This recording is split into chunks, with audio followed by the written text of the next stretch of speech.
একদল প্রতারক প্রতারণার মাধ্যমে আপনার অবোধ সন্তানদেরকে বুলেটের সামনে এগিয়ে দিয়ে পেছন থেকে গুলি করে মাথায় গুলি করে তাদেরকে মেরে লাশ ফেলে দিয়ে জনগণকে খেপিয়ে ক্ষমতা দখল করেছে। গত জুলাই আগস্টে এসে এই ষড়যন্ত্রের চরম একটা রূপ আমরা প্রত্যক্ষ করলাম।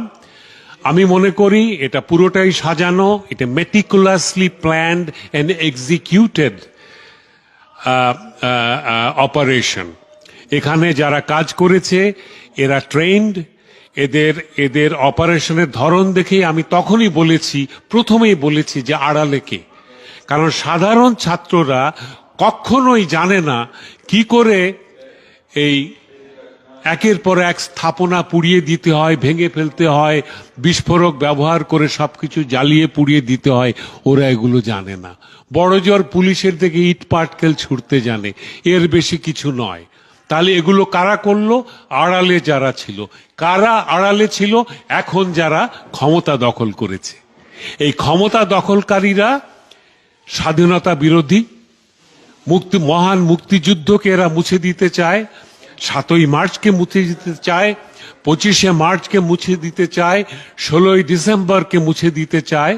আমাদের পুরো স্বাধীনতা এবং 30 লক্ষ শহীদের যে ত্যাগ, যে বেদনা, যে ক্রন্দন, যে কান্না, যে ইতিহাস আমাদের রয়েছে, এই মহান মুক্তিযুদ্ধের সবকিছু তারা মুছে দিতে চায়।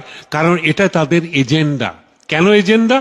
কারণ যারা 71-এ হেরে গিয়েছিল তারা তাদের পরাজয়ের গ্লানি মুছে ফেলার জন্য গত 50 বছর ধরে এরা ষড়যন্ত্র করছে এবং প্রতি পদে পদে এইসব ষড়যন্ত্রের ফলশ্রুতি আমরা দেখতে পাচ্ছি। আজকে জেরাই খান পান্না